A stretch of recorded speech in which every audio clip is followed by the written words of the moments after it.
প্রথমে আপনার নাম আর পেশা বলেন। আসসালামু আলাইকুম, আমার নাম আফরোজ ওয়াসায়া। আমি একটা প্রাইভেট লিমিটেড কোম্পানির ম্যানেজার। আমি একটা প্রশ্ন করতে চাই। সব ধর্মই মানে যে সর্বশক্তিমান ঈশ্বর সব কিছুই করতে পারেন, তাহলে তিনি মানুষ হতে পারবেন না কেন?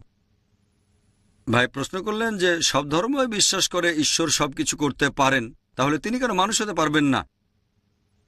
বেশিরভাগ ধর্মই, ইসলাম বাদে, একটা ফিলোসফিতে বিশ্বাস করে যেটার নাম অ্যানথ্রোপোমরফিজম, যেটা সর্বশক্তিমান ঈশ্বর মানুষের রূপ ধারণ করেন। তারা এরকম মতবাদে বিশ্বাস করেন যে মহান ঈশ্বর তিনি এত পবিত্র যে মানুষের সীমাবদ্ধতা সম্পর্কে জানেন না, ব্যথা পেলে মানুষের কেমন লাগে, সমস্যা পেলে কেমন লাগে তিনি জানেন না, ইত্যাদি সমস্যা। সেজন্য সর্বশক্তিমান ঈশ্বর পৃথিবীতে নেমে আসেন মানুষের রূপ নিয়ে, যাতে মানুষের জন্য আইন বানাতে পারেন। হঠাৎ করে শুনলে মনে হবে যুক্তিটা তো বেশ ভালোই,